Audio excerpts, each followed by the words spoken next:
Hello, my dear students. Welcome to our channel. I am Abhiksha Mahanti, your chemistry mentor. तो बच्चों, आज से हम चैनल पे क्लास 6 से क्लास 10 तक फाउंडेशन केमिस्ट्री स्टार्ट करने जा रहे हैं। तो ये फाउंडेशन केमिस्ट्री क्या होता है, इसके अंदर हम क्या क्या कवर करने वाले हैं। तो फाउंडेशन केमिस्ट्री है जिसमें आपके स्कूल लेवल में, चाहे वो आईसीएसई बोर्ड हो या फिर सीबीएसई बोर्ड हो, आपके स्कूल लेवल में जो जो भी पोर्शन है उसे हम बहुत ही अच्छे से कवर करेंगे। उसके बाद उससे जो थोड़ा एडवांस लेवल का भी स्टडी करेंगे। ओके, तो यहाँ पे जो आपका ये कोर्स से आपका जो बेसिक कॉन्सेप्ट है वो अच्छे से क्लियर हो जाएगा और केमिस्ट्री का जो फाउंडेशन है वो बहुत अच्छे से डेवलप होगा, ताकि आप थोड़ा ट्रिकी क्वेश्चन भी अच्छे से अटेंड कर पाओ, या फिर इन फ्यूचर अगर आप जेई और नीट में अपेयर करने वाले हो तो उस केस में अभी से आपका जो फाउंडेशन है वो अच्छे से क्लियर होके जाएगा। ठीक है, फाउंडेशन स्ट्रांग होके जाएगा। और यहाँ पे हम क्या करने वाले हैं, ईच क्लास में कुछ चैप्टर्स, मतलब ईच क्लास 6 से क्लास 10 तक कुछ चैप्टर्स है जिसको हम हर क्लास में फॉलो करने वाले हैं, और उसी के हिसाब से हमारा जो स्टडी प्लान है वो आगे चलेगा। हर क्लास में हम एक टॉपिक कवर करेंगे और उस टॉपिक से रिलेटेड क्वेश्चन का डिस्कशंस भी करेंगे। ठीक है, तो सबसे पहला है, हम देखने वाले हैं कि यहाँ पे चैप्टर प्लान क्या है आपका क्लास 6 में, क्या क्या चैप्टर्स है जो हम कवर करने वाले हैं। सबसे पहला है nature of matter, then elements, compounds and mixture, separation of mixture, changes around us, water and air. Clear? तो स्टार्ट करते हैं। आज का जो क्लास है वो एक बेसिक कॉन्सेप्ट है केमिस्ट्री में। अगर आप केमिस्ट्री में एंटर कर रहे हो, जैसे क्लास 6 आपका स्टार्टिंग है सीबीआईसीएसई बोर्ड में फिजिक्स केमिस्ट्री बायोलॉजी 3 चैप्टर्स से 3 सब्जेक्ट्स है, लेकिन सीबीएसई बोर्ड में एक ही सब्जेक्ट है जो है साइंस, जिसके अंदर ये सारी चीज कवर हो रहे हैं। तो यही आपका स्टार्टिंग है। ठीक है, तो जो भी पढ़ना है वो सब साइंस से ही स्टार्ट हो रहा है। तो सबसे पहला चीज है कि ये साइंस क्या होता है। जो साइंस होता है वो तो आप स्टार्टिंग से क्लास 1 से पढ़ते आ रहे हो, है ना। तो साइंस क्या होता है, साइंस एक ऐसा चीज होता है जो सबसे पहले अगर हम उसको देखेंगे तो वो लगेगा जैसे कुछ अमेजिंग चीज है, कुछ वंडर है। ठीक है, लेकिन एक्चुअली वो क्या होता है, एक्चुअली वो हमारा डे टू डे लाइफ में, एवरीडे लाइफ में जो जो चीजें होते हैं उनका जो रीजन होता है वही हमारा साइंस होता है। कुछ भी हम करें, जैसे स्काई है, स्काई का कलर ब्लू है, तो स्काई का कलर ब्लू क्यों है, वो हमारा साइंस है। फिश जो है वो वाटर में स्विम करता है, वो कैसे स्विम करता है वो हमारा साइंस है। हम जो क्या करें, जिंदा रहने के लिए हम खाना खा रहे हैं, तो जो खाना खा रहे हैं, खाना कैसे खा रहे हैं, वो हमारे बॉडी के अंदर जा रहा है, वो कैसे डाइजेस्ट हो रहा है, क्या हो रहा है, वो साइंस है। जो खाना हम खा रहे हैं वो खाना प्रिपेयर कैसे हो रहा है, वो फूड प्रिपरेशन कैसे होता है, वो एक साइंस है। ओके, हम जो ब्रीदिंग कर रहे हैं, जो अंदर ऑक्सीजन गैस ले रहे हैं, अंदर से कार्बन डाइऑक्साइड निकल रहा है, वो चीज क्या है, वो भी साइंस है। तो जो साइंस है it is all about experiment and observation. ठीक है, तो साइंस क्या होता है, साइंस जो है वो हमारा मेनली होता है अबाउट एक्सपेरिमेंट एंड ऑब्जर्वेशन। कुछ हम एक्सपेरिमेंट करते हैं और उससे क्या ऑब्जर्व करते हैं वो हम देखते हैं, वो है हमारा ऑब्जर्वेशन। और फाइनली उससे हम क्या करते हैं ना, कुछ कंक्लूजन निकालते हैं। ठीक है, तो हर एक्सपेरिमेंट में कुछ ऑब्जर्वेशन होता है और उससे उसके बाद हम वहां से कुछ कंक्लूजन भी ड्रॉ करते हैं, जो कि हमारा साइंस है। क्लियर? नेक्स्ट चीज हम देखेंगे कि जो साइंस है उसको हम कैसे स्टडी करने वाले हैं। जो साइंस होता है, ये साइंस उसको हम 2 टाइप में डिवाइड करते हैं। एक जो हमारा होता है वो होता है हमारा फिजिकल साइंस। ठीक है, क्या है वो है हमारा फिजिकल साइंस। और जो दूसरा साइंस है वो है लाइफ साइंस। तो बच्चों, जो फिजिकल साइंस है वो आपको पता होगा, फिजिकल साइंस जो है वो 2 टाइप में डिवाइड होता है। फर्स्ट होता है हमारा फिजिक्स, और जो सेकंड पार्ट होता है वो है हमारा केमिस्ट्री। क्लियर? और लाइफ साइंस जो है, लाइफ साइंस को हम बायोलॉजी बोलते हैं। और ये जो बायोलॉजी है वो फर्दर 2 कैटेगरी में डिवाइडेड है। आपको पता होगा, बॉटनी एक होता है और एक होता है जोलॉजी। जब तक आप क्लास 6 से क्लास 10 तक पढ़ोगे तो आप सिर्फ बायोलॉजी ही पढ़ने वाले हो। ठीक है, आईसीएसई में सिर्फ बायोलॉजी ही पढ़ने वाले हो। सीबीएसई में तो सिर्फ साइंस ही पढ़ोगे, फिजिक्स केमिस्ट्री बायोलॉजी जो है वो आपका डिफरेंट नहीं है। ठीक है, लेकिन जब आफ्टर क्लास 10, 11, 12 में आप जाओगे तो बॉटनी सेपरेट पढ़ोगे, जूलॉजी सेपरेट पढ़ोगे। ठीक है, तो अभी हम क्या पढ़ने वाले हैं, हम पढ़ने वाले हैं केमिस्ट्री। जो केमिस्ट्री होता है वो क्या होता है, वो होता है हमारा जो इन जनरल जो चीजें होता है, जो उनके कंपोजिशन होते हैं, ठीक है, क्या होता है, जो उनके कंपोजिशन होते हैं, वो कैसे रिएक्ट करते हैं, रिएक्ट करने के बाद क्या प्रोडक्ट निकलता है, वो सब हमारे केमिस्ट्री के अंदर जाता है। फिजिकल जो है वो हमारा नेचुरल साइंस होता है। नेचुरल साइंस मतलब एक लॉ कैसे है, वो लॉ मतलब हमारा जो नेचर है उसके कुछ लॉज होते हैं, उस लॉ के अकॉर्डिंगली हमें काम करना पड़ता है, ठीक है। सारा चीज जो है जो उसी लॉ के हिसाब से काम करता है, क्यों करता है, कैसे करता है, वो सारा चीज हम फिजिक्स में पढ़ते हैं। बॉटनी जो है वो है प्लांट, ठीक है, प्लांट साइंस होता है, प्लांट का इन डिटेल हम बॉटनी में स्टडी करते हैं। और जूलॉजी जो है वो हम उसमें हम एनिमल के स्टडीज करते हैं, ठीक है। तो ये हो गया आपका साइंस का ब्रीफ डिस्क्रिप्शन। नेक्स्ट जो है केमिस्ट्री, जो हम पढ़ने वाले हैं। तो केमिस्ट्री में क्या पढ़ना है भाई, हमें केमिस्ट्री जो है जैसे आपको अभी बताया है हमने, वो एक ब्रांच ऑफ साइंस होता है, ठीक है। Branch of science which deals with the composition, properties and reaction of different substances. Composition मतलब एक चीज के अंदर क्या क्या कंपोनेंट प्रेजेंट है। जैसे मान लो हम अभी एयर के बारे में बात करें, ठीक है। आपको पता है एयर में क्या होता है, डिफरेंट गैसेस होता है, नाइट्रोजन है, ऑक्सीजन है, hydrogen, carbon dioxide, okay, water vapours, सारे गैसेस प्रेजेंट रहते हैं।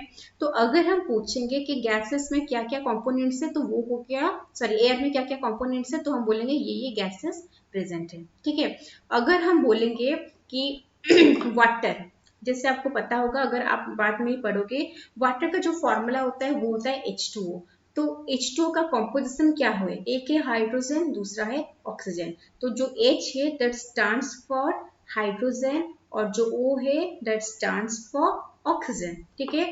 अगर हम बोलेंगे CO2, CO2 होता है कार्बन डाइऑक्साइड। तो CO2 में C जो है वो कार्बन को स्टैंड करता है, और O जो है वो ऑक्सीजन के लिए स्टैंड करता है। तो ये सब इसके कॉम्पोजिशन में प्रेजेंट है, ओके।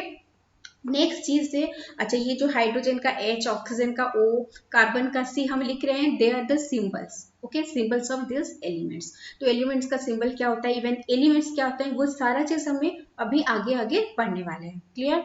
नेक्स्ट होता है प्रॉपर्टीज। किसका प्रॉपर्टीज क्या है, फिजिकल प्रॉपर्टीज क्या है, मतलब एक सब्सटेंस है वो कौन से स्टेट में एग्जिस्ट करता है, सॉलिड है, लिक्विड है, गैस है, वो कौन से फिजिकल स्टेट में एग्जिस्ट करता है।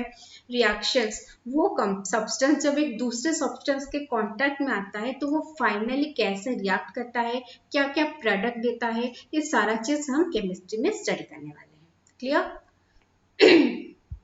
नेक्स्ट है मैटर। मैटर तो आप सबको पता होगा, मैटर क्या होता है, anything that has mass and occupy space, ठीक है। यहाँ पे हम लिख लेते हैं anything that has mass and occupies space, और उसके साथ और एक चीज भी हम ऐड कर सकते हैं, can be perceived by our senses, ठीक है, can be perceived by our senses is called matter. तो मैटर क्या होता है, मैटर वो सारा चीज होता है जो आप अपने सराउंडिंग में देखते हो, okay. This is a pen, मैं अभी इस पेन से जो कि एक मैग्नेटिक पेन है उससे मैं अभी लिख रही हूँ, ठीक है। ये जो पेन है इसका क्या है, कुछ मास है, अगर हम उसको होल्ड करेंगे, उसको पकड़ेंगे, तो then we can feel that it has some mass, इसका कुछ मास है। और अगर मैं इसको यहाँ पे रख दूंगी टेबल पे, तो it will occupy some space, वो एक स्पेस भी ऑक्यूपाई करेगा, और जब हम उसको टच करेंगे हम उसको फील भी कर सकते हैं। तो ये हो गया हमारा मैटर। जैसे आप अभी सपोज कॉपी पेन लेके बैठे हो, कॉपी जो है उसको अगर आप पकड़ोगे तो क्या होगा, you can feel its mass, उसका कुछ मास है। उसको एक टेबल के ऊपर रखोगे, then it will occupy some space, ठीक है, तो वो एक स्पेस भी ऑक्यूपाई करेगा। तो आपका जो बुक है, नोटबुक है, कॉपी है, वो सब चीज क्या हो गया, वो मैटर हो गया। आपके सराउंडिंग में जो जो भी चीज है, आप जो जो भी यूज कर रहे हो, वो सारा चीज हमारा मैटर ही होता है, ठीक है। Next, atom. देखो, अभी हम जो जो चीजें पढ़ने वाले हैं वो एक बेसिक कॉन्सेप्ट होता है केमिस्ट्री का। अगर आप केमिस्ट्री स्टार्ट कर रहे हो तो वो कॉन्सेप्ट आपको पता होना बहुत जरूरी होता है, ठीक है। उसके बाद ये तो सिर्फ इंट्रोडक्शन क्लास है, जस्ट कॉन्सेप्ट के लिए। उसके बाद जब हम चैप्टर स्टार्ट करेंगे, ईच चैप्टर में हर चीज को इन डिटेल पढ़ेंगे, ठीक है। एटम क्या होता है? It is the smallest particle, it is the smallest particle of matter. Matter का जो स्मॉलेस्ट पार्टिकल होता है वो होता है हमारा एटम। जैसे मान लो हम ऑक्सीजन के बारे में बात करें, तो ऑक्सीजन का जो सबसे छोटा पार्टिकल है वो होता है एटम। हाइड्रोजन का जो सबसे छोटा पार्टिकल है वो होता है एटम। तो एटम जो है वो एक स्मॉलेस्ट पार्टिकल्स होता है, ठीक है। अगर हम कहीं पे सिर्फ H लिख रहे हैं, इसका मतलब वो हम क्या लिख रहे हैं? इसका मतलब हम लिख रहे हैं हाइड्रोजन एटम, ओके। एक H लिख लिए तो वो हो गया हाइड्रोजन एटम। अगर हम O लिख लिए तो वो क्या हो गया? वो हो गया हमारा ऑक्सीजन एटम, ओके। अगर हमने लिखा H2O, जैसे आपको पता होगा H2 is the formula of water. यहाँ पे क्या है? 2H है। 2H, एक H मतलब वन हाइड्रोजन एटम, 2H मतलब टू हाइड्रोजन एटम्स, ओके। तो अगर हम H2 लिख रहे हैं तो वहां पे टू हाइड्रोजन एटम से और क्या है? One O। One O means one oxygen atom, okay. मानो हम यहाँ पे लिख रहे हैं NH3। NH3 जो है वो एमोनिया का फॉर्मूला होता है। एक N है, मतलब यहाँ पे क्या है? वन। N जो है वो नाइट्रोजन का सिंबल होता है, वन नाइट्रोजन एटम। H जो है वो हाइड्रोजन का सिंबल होता है, यहाँ पे H3 है तो वो क्या हो गया? Three hydrogen atoms. क्लियर? तो ये होता है एटम, जो स्मॉलेस्ट पार्टिकल ऑफ मैटर होता है जिसको हम डिनोट करते हैं, ठीक है। और ये जो स्मॉलेस्ट पार्टिकल ऑफ मैटर होता है जो केमिकल रिएक्शन में पार्टिसिपेट करता है इंडिविजुअली। हर एलिमेंट का जो एटम होता है वो केमिकल रिएक्शन में पार्टिसिपेट करता है। क्लियर? चलो नेक्स्ट, मॉलिक्यूल्स। मॉलिक्यूल्स क्या होता है? देखो, एटम्स जो है वो क्या करते हैं? सबसे मतलब स्मॉलेस्ट पार्टिकल है वो atom, they are capable of independent existence sometimes, and sometimes they are not capable of independent existence. कभी कभी वो इंडिपेंडेंटली एग्जिस्ट कर लेते हैं, कभी कभी वो इंडिपेंडेंटली एग्जिस्ट नहीं कर सकते, ठीक है। अगर वो इंडिपेंडेंटली एग्जिस्ट कर सकते हैं तो वो एज सच रहेंगे, एक एटम के साथ रहेंगे। जैसे हम यहाँ पे लिख लेते हैं Fe। Fe क्या हो गया? वो हो गया हमारा आयरन एटम, और Fe के फॉर्म में रहता है, ठीक है। Na लिख लिए, सॉरी Fe मतलब आयरन का सिंबल होता है, आयरन एटम। Na लिख लिए, Na मतलब वो हो गया हमारा सोडियम एटम। Mg लिख लिए, Mg वो हो गया हमारा मैग्नीशियम एटम। Al लिख लिए, Al वो हो गया हमारा एल्यूमिनियम एटम। ये सारे जो एटम्स होते हैं वो इंडिपेंडेंटली एग्जिस्ट कर सकते हैं, they are stable. Fe, Mg ऐसे करके वो इंडिपेंडेंटली एग्जिस्ट कर सकते हैं, ठीक है। लेकिन कुछ एटम्स है जो इंडिपेंडेंटली एग्जिस्ट नहीं करते, ठीक है। और जो एटम है जो इंडिपेंडेंटली एग्जिस्ट नहीं करते हैं वो क्या करते हैं? दूसरे एटम के साथ कंबाइन करते हैं। जैसे हमारा O है, O ऑक्सीजन एटम होता है, वो इंडिपेंडेंटली एग्जिस्ट नहीं करता, वो क्या करेगा? O2 फॉर्म में रहेगा, ओके। जब तक वो O फॉर्म में था वो एटम था, जब O2 बन गया मतलब दो ऑक्सीजन एटम अपने बीच कंबाइन कर लिए, वो बन गया हमारा ऑक्सीजन मॉलिक्यूल। H क्या है? Hydrogen atom. लेकिन जब हाइड्रोजन एटम जो है वो इंडिपेंडेंटली एग्जिस्ट नहीं करता, वो और एक हाइड्रोजन एटम के साथ मिलके H2 मॉलिक्यूल फॉर्मेशन करता है, तो जब वो H2 बन जाएगा वो मॉलिक्यूल हो जाएगा, ठीक है। तो एटम जो है दे मे और मे नॉट एग्जिस्ट इंडिपेंडेंटली, तो वो क्या करते हैं ना, वो दूसरे एटम के साथ कंबाइन करके मॉलिक्यूल बनाते हैं, ठीक है। तो हम यहाँ पे लिखेंगे atom which cannot exist independently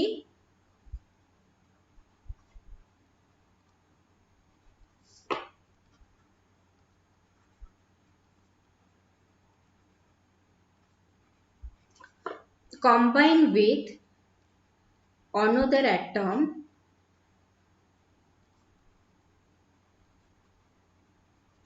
to form molecules, okay। जैसे H हाइड्रोजन का सिंबल होता है, O ऑक्सीजन का सिंबल होता है, वो मिलके H2O मॉलिक्यूल बनाते हैं। ठीक है, तो H2O मॉलिक्यूल में क्या प्रेजेंट है, 2 हाइड्रोजन एटम प्रेजेंट है, 1 ऑक्सीजन एटम प्रेजेंट है। NH3 मॉलिक्यूल, NH3 मॉलिक्यूल में क्या है, 1 नाइट्रोजन एटम है, 3 हाइड्रोजन एटम प्रेजेंट है। CO2 कार्बन डाइऑक्साइड मॉलिक्यूल, इसमें 1 कार्बन एटम प्रेजेंट है, 2 ऑक्सीजन एटम प्रेजेंट है। SO2 मॉलिक्यूल सल्फर डाइऑक्साइड, उसमें एक सल्फर एटम प्रेजेंट है, 2 ऑक्सीजन एटम प्रेजेंट है। H2SO4 सल्फ्यूरिक एसिड, इसमें 2 हाइड्रोजन एटम है, 1 सल्फर एटम है एंड 4 ऑक्सीजन एटम प्रेजेंट है। ठीक है, तो ये है हमारा मॉलिक्यूल का कॉन्सेप्ट। अगर एटम इंडिपेंडेंटली एग्जिस्ट कर सकता है, जैसे आयरन, सोडियम, मैग्नीशियम, एल्यूमिनियम, ये सब के केस में है, तो वो उस टाइप में एग्जिस्ट करेगा। अगर इंडिपेंडेंटली एग्जिस्ट नहीं करता, वो either same type of atom और डिफरेंट टाइप ऑफ एटम के साथ कंबाइन करेगा। क्लियर, तो ये हो गया हमारा मॉलिक्यूल्स। नेक्स्ट, सब एटॉमिक पार्टिकल्स। जो सब एटॉमिक पार्टिकल्स है वो क्या होता है, जैसे नाम से पता चल रहा होगा, सब एटॉमिक पार्टिकल्स मतलब उसका साइज जो है वो एटम से कम होता है। Okay, size is less than that of atom, atom के साइज से उसका साइज कम होता है। एटम के अंदर ही सब एटॉमिक पार्टिकल्स रहते हैं। ठीक है, क्योंकि एटम के अंदर है तो इसलिए हम उसको सब एटॉमिक पार्टिकल्स कहते हैं। काफी सारे टाइप का सब एटॉमिक पार्टिकल्स है, टिल नाउ डिस्कवर हो गए हैं, लेकिन जो मेन सब एटॉमिक पार्टिकल्स जो इन जनरल हम स्टडी करते हैं 11th-12th तक में, आप वही सबको इन जनरल स्टडी करोगे, वो क्या होता है, 3 होता है। पहला है प्रोटॉन, सेकेंड इलेक्ट्रॉन, थर्ड है न्यूट्रॉन। ओके, तो ये मेन 3 सब एटॉमिक पार्टिकल्स है जो एटम के अंदर एग्जिस्ट करते हैं। तो जो प्रोटॉन है, वो प्रोटॉन जो है उसका चार्ज जो है वो पॉजिटिव होता है, वो होता है पॉजिटिवली चार्ज्ड सब एटॉमिक पार्टिकल्स। इलेक्ट्रॉन वो क्या है, वो होता है नेगेटिवली चार्ज्ड सब एटॉमिक पार्टिकल्स। और न्यूट्रॉन, जिससे आपको नाम से पता चल रहा है न्यूट्रॉन, वो न्यूट्रल होता है। न्यूट्रल मतलब उसमें ना ही पॉजिटिव चार्ज है ना ही नेगेटिव चार्ज है। ठीक है, तो ये हो गया प्रोटॉन, इलेक्ट्रॉन, न्यूट्रॉन। ये जो मास ऑफ प्रोटॉन और मास ऑफ न्यूट्रॉन जो है वो नियरली सेम ही होते हैं। ठीक है, mass of proton is nearly equal to mass of neutron.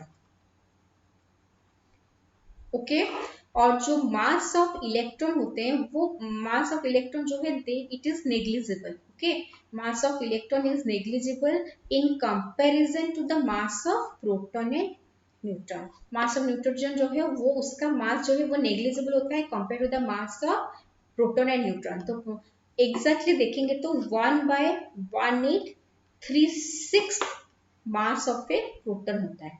ठीक है, इलेक्ट्रॉन का जो मास होता है वो अराउंड 1/1836, किसी किसी बुक में 1/1837 पे रहता है। ठीक है, उसका मतलब आप सोचो 1836 का 1 पोर्शन, तो कितना छोटा हो गया मास। तो इलेक्ट्रॉन का मास को हम नेग्लिजिबल बोल सकते हैं, लेकिन प्रोटॉन और न्यूट्रॉन का मास जो है वो क्या होता है, वो ऑलमोस्ट सेम होता है। एग्जैक्टली सेम नहीं होता, ऑलमोस्ट सेम होता है। और मास कितना होता है वो आप थोड़े हायर क्लास में पढ़ने वाले हो। ओके, सो अच्छा, ये जो प्रोटॉन्स, इलेक्ट्रॉन्स, न्यूट्रॉन्स होते हैं, सारे एलिमेंट में वो चेंज होते हैं। ठीक है, उसका नंबर जो है वो चेंज होता है, प्रॉपर्टी चेंज नहीं होता, प्रॉपर्टी तो सेम रहेगा। ये इलेक्ट्रॉन जो है नेगेटिवली चार्ज रहेगा, प्रोटॉन जो है वो पॉजिटिवली चार्ज रहेगा, न्यूट्रॉन जो है वो न्यूट्रल रहेगा। ठीक है, लेकिन उसका जो नंबर है, number of proton, number of electron, number of neutron, it is changed in each element. ठीक है, हर एलिमेंट में उसका नंबर जो है वो चेंज होता है, बट वो फिक्स्ड है।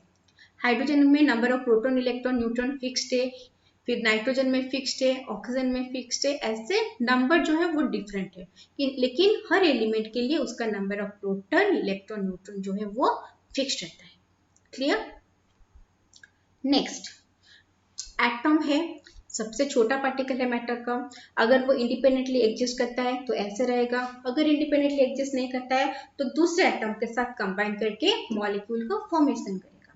क्लियर, तो एटम छोटा है, एटम के अंदर सब एटॉमिक पार्टिकल्स है, जो हमने अभी पढ़ा क्या है, वो प्रोटॉन्स, इलेक्ट्रॉन्स एंड न्यूट्रॉन्स है ना। तो एटम के अंदर ये जो सब एटॉमिक पार्टिकल्स है वो कैसे अरेंज होते हैं? Atom is just like a atom is just like a mini solar system.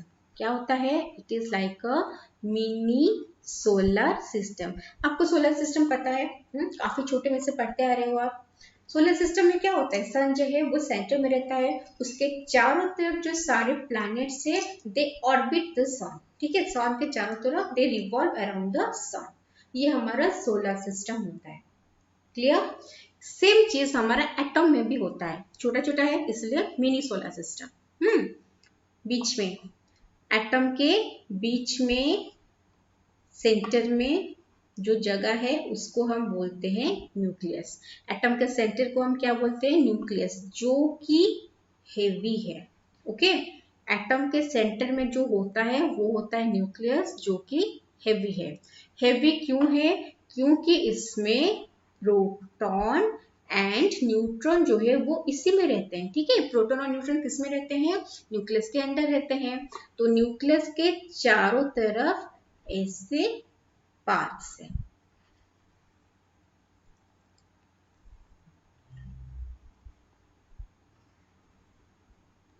Okay, ऐसे पाथ है. ये सारे जो पाथ है उनको हम बोलते हैं शेल और ऑर्बिट. ओके, और ये सेल और ऑर्बिट में कौन रहता है? यहाँ पे सेल और ऑर्बिट में जो इलेक्ट्रॉन्स होते हैं दे रिवॉल्व अराउंड द न्यूक्लियस. समझ में आया? आप जैसे एक बॉल की तरह मान लो, जो क्रिकेट बॉल होता है ना, आप एटम को ऐसे क्रिकेट बॉल मान लो. ओके, तो वो बॉल के जो एकदम सेंटर है वो है हमारा न्यूक्लियस, और उसमें कौन प्रेजेंट है? प्रोटॉन और न्यूट्रॉन प्रेजेंट है. जैसे आपको पता है इलेक्ट्रॉन का मास जो है वो बहुत नेग्लिजिबल होता है. तो एटम का जो मास होता है वो किसके वजह से होता है? That is due to the mass of proton and neutron. Proton और न्यूट्रॉन के वजह से होता है. तो वो सब प्रोटॉन और न्यूट्रॉन के बीच में सेंटर में रह गए न्यूक्लियस में. उसके चारों तरफ डिफरेंट पाथ्स हैं. वो पाथ्स में इलेक्ट्रॉन रिवॉल्व करता है. Electrons revolve round the nucleus. Okay, जैसे हमारा अर्थ हो गया, डिफरेंट प्लैनेट हो गया, सन के अराउंड रिवॉल्व करते हैं, उस तरह इलेक्ट्रॉन भी न्यूक्लियस के चारों तरफ रिवॉल्व करता है. जैसे यहाँ पे एक इलेक्ट्रॉन, यहाँ पे इलेक्ट्रॉन, यहाँ पे इलेक्ट्रॉन्स है. तो ये जो ऑर्बिट होता है वो इलेक्ट्रॉन का घर होता है. यहाँ पे कौन रहता है? इलेक्ट्रॉन्स रहते हैं. ओके, और जिससे हमारा जो न्यूक्लियस वो किसका घर हो गया? वो हो गया प्रोटॉन एंड न्यूट्रॉन का. वो है हमारा एटम का अंदर का चीज, which is like a mini solar system. Clear? चलो, नेक्स्ट है क्लासिफिकेशन ऑफ मैटर. तो बच्चों, क्योंकि आज बेसिक कॉन्सेप्ट ऑफ केमिस्ट्री के बारे में हम पढ़ रहे हैं, तो सारा चीज जो हमें जानना चाहिए थोड़ा बहुत उसके बारे में हम डिस्कस करेंगे इन डिटेल. इन डिटेल हम कब पढ़ेंगे? जब हम चैप्टर स्टार्ट करेंगे, जो कि नेक्स्ट क्लास से होने वाला है. ओके, तो क्लासिफिकेशन ऑफ मैटर, वो जो मैटर है, हम जो मैटर पढ़ रहे हैं उसका क्लासिफिकेशन हम कैसे करते हैं? आपको जैसे पता होगा स्टेट ऑफ मैटर हम बोलते हैं, फिर जब solid state, liquid state, gaseous state, जो भी हम पढ़ेंगे आगे. अभी वो हम स्टेट ऑफ मैटर के बारे में बात नहीं कर रहे हैं, हम मैटर के क्लासिफिकेशन के बारे में बात कर रहे हैं. ओके, क्या होता है वो मैटर जो है? उसे हम दो टाइप में क्लासिफाई करते हैं. एक होता है हमारा प्योर सब्सटेंस, दूसरा होता है हमारा इम्प्योर सब्सटेंस. ओके, जो प्योर सब्सटेंस होते हैं, प्योर सब्सटेंस का मतलब वहां पे same type of atoms and molecules रहते हैं. ओके, प्योर सब्सटेंस में सेम टाइप ऑफ एटॉम्स और सेम टाइप ऑफ मॉलिक्यूल्स रहते हैं. और इम्प्योर सब्सटेंस जो है जिसको हम मिक्सचर बोलते हैं, इम्प्योर सब्सटेंस को हम क्या बोलते हैं? मिक्सचर बोलते हैं. वो क्या होता है? उसमें different type of atoms and molecules रहते हैं. ठीक है, different types of atoms and molecules रहते हैं. तो जो प्योर सब्सटेंस है, we can again classify them into elements and compounds. किस में क्लासिफाई करते हैं? Elements and compounds. एलिमेंट्स क्या होता है? अगर सेम टाइप ऑफ एटम्स रहे, okay, same type of atoms रहे तो वो हो गए एलिमेंट्स। और अगर डिफरेंट टाइप्स ऑफ एटम रहे but same type of molecules रहे तो हम उससे बोलते हैं कंपाउंड। जैसे एलिमेंट में हम आयरन ले लिए, आयरन में सिर्फ आयरन का एटम है। सोडियम ले लिए, सोडियम में सिर्फ सोडियम का एटम है। ऑक्सीजन लिख लिए, ऑक्सीजन O2 फॉर्म में रहता है। O2 मतलब 2 ऑक्सीजन एटम प्रेजेंट है तो वहां पे भी सिर्फ ऑक्सीजन एटम प्रेजेंट रहेगा। Okay, N2 2 nitrogen atom present है, ओनली नाइट्रोजन एटम ही प्रेजेंट रहेगा। H2 2 हाइड्रोजन एटम प्रेजेंट है 1 हाइड्रोजन मॉलिक्यूल में, तो अगर हम हाइड्रोजन गैस लेंगे तो वहां पे सिर्फ हाइड्रोजन एटम ही रहेगा। ओके, तो ये हो गए हमारे एलिमेंट्स। कंपाउंड्स क्या होते हैं? कंपाउंड में सेम टाइप ऑफ मॉलिक्यूल्स रहेंगे लेकिन एटम्स जो है वो डिफरेंट रहेंगे। जैसे सेम टाइप ऑफ मॉलिक्यूल मतलब कार्बन डाइऑक्साइड हमने ले लिया, ठीक है, कार्बन डाइऑक्साइड गैस में only carbon dioxide molecules present है। ये चीज को आपको ध्यान से सुनना है। Carbon dioxide molecule, carbon dioxide gas में सिर्फ कार्बन डाइऑक्साइड मॉलिक्यूल्स प्रेजेंट है। ओके, H2O वाटर में ओनली वाटर मॉलिक्यूल्स प्रेजेंट है। NH3 में सिर्फ एमोनिया के मॉलिक्यूल्स प्रेजेंट है। तो मॉलिक्यूल्स तो सेम टाइप के रहे, CO2 में ओनली सेम कार्बन डाइऑक्साइड के मॉलिक्यूल रहे तो सेम टाइप ऑफ मॉलिक्यूल हुआ, लेकिन एटम तो डिफरेंट हो गया। क्या क्या एटम है? कार्बन एटम है और ऑक्सीजन एटम है, एटम डिफरेंट हो गया। वाटर देखो, वाटर में ओनली वाटर मॉलिक्यूल्स रहेंगे तो सिर्फ वाटर मॉलिक्यूल्स रहा मतलब एक ही टाइप के मॉलिक्यूल्स रहे, लेकिन एटम क्या है? हाइड्रोजन है, ऑक्सीजन है, तो एटम जो है वो डिफर कर रहे हैं। ठीक है, NH3 एमोनिया गैस लेंगे, एमोनिया गैस में you will find only ammonia molecules, सिर्फ एमोनिया मॉलिक्यूल्स से मिलेगा। ओके, मतलब मॉलिक्यूल सेम टाइप का हो गया लेकिन एटम क्या है? नाइट्रोजन है और हाइड्रोजन है। तो जो एटम है वो डिफर करते हैं बट जो मॉलिक्यूल्स होता है वो सेम होता है। ओके, और जब हम डिटेल पढ़ेंगे जो मैटर का क्लासिफिकेशन जब हम डिटेल स्टार्ट करेंगे तब हम और डिटेल पढ़ेंगे कि कंपाउंड्स में जो एटम्स होते हैं वो एक फिक्स्ड रेशियो में कंबाइन करते हैं। ओके, आपको हाइड्रोजन और ऑक्सीजन को कंबाइन करके अगर वाटर बनाना है तो H2O ही बनेगा, H3O4 H4O5 ऐसे नहीं बनेगा, एक फिक्स रेशियो में वो कंबाइन करता है। Okay, fix ratio by mass उसको हम बोलते हैं। क्या होता है, कैसे होता है, हम आगे इन डिटेल पढ़ेंगे नेक्स्ट क्लास में जब वो चैप्टर स्टार्ट होगा। तो समझ में आया बेसिक कॉन्सेप्ट क्या है? प्योर सब्सटेंस क्या होता है? सेम टाइप ऑफ एटम और मॉलिक्यूल्स होता है। अगर सेम टाइप ऑफ एटम रहा तो एलिमेंट्स बोलेंगे, अगर डिफरेंट टाइप ऑफ एटम रहा but same type of molecule रहा तो हम उसको कंपाउंड बोलेंगे। ओके, नेक्स्ट है इम्प्योर सब्सटेंस, जिसको हम मिक्सचर बोल रहे हैं, वो है हमारा होमोजीनियस मिक्सचर और एक होता है हमारा हेटेरोजीनियस मिक्सचर। ठीक है, homogeneous mixture and heterogeneous mixture. तो ये चीज को डिटेल हम चैप्टर के अंदर पढ़ेंगे। ओके, आपको मेन क्लासिफिकेशन समझ में आया? Pure substance, impure substance. Pure substance में सेम टाइप ऑफ एटम और मॉलिक्यूल्स रहते हैं, इम्प्योर सब्सटेंस में different type of atoms and molecules रहते हैं। जो हमारा हो गया क्या प्योर सब्सटेंस, उसको हम अगेन क्लासिफाई करते हैं एलिमेंट्स और कंपाउंड्स में। ओके, और मिक्सचर जो है उसको हम किस में डिवाइड कर रहे हैं? Homogeneous mixture and heterogeneous mixture. Next, elements. Element समझ में आया? सेम टाइप ऑफ एटम्स होते हैं। तो एलिमेंट्स को भी हम फर्दर क्लासिफाई करते हैं। क्या क्लासिफाई करते हैं? Metals, non metals and metalloids. Okay, metals, non metals and metalloids, ये एलिमेंट का क्लासिफिकेशन है। कंपाउंड को भी हम क्लासिफाई करते हैं। ठीक है, कंपाउंड क्लासिफिकेशन क्या होता है? एक होता है हमारा ऑर्गेनिक कंपाउंड ओके। दूसरा होता है हमारा inorganic compound. Clear? Organic compound and inorganic compound. और यहाँ पे जो मिक्सचर है उसको तो पता है, homogeneous mixture and heterogeneous mixture. Element क्या होता है, कंपाउंड क्या होता है, मिक्सचर क्या होता है, उसके क्लासिफिकेशंस क्या क्या होते हैं, वो सारी चीज हम इन डिटेल्स चैप्टर के अंदर में पढ़ेंगे। ओके। और आज हम जो आपको बताएं वो एक बेसिक है।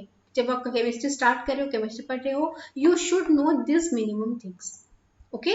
सो अपना आज का क्लास हम यहाँ पे खत्म करते हैं। नेक्स्ट क्लास में एक नया चैप्टर स्टार्ट करेंगे और उसका इन डिटेल स्टडी करेंगे। ओके बच्चों, तो आप अगर चैनल को सब्सक्राइब नहीं किए हो तो चैनल को सब्सक्राइब कर देना और अपने फ्रेंड्स के साथ इस वीडियो को शेयर भी करना। ठीक है?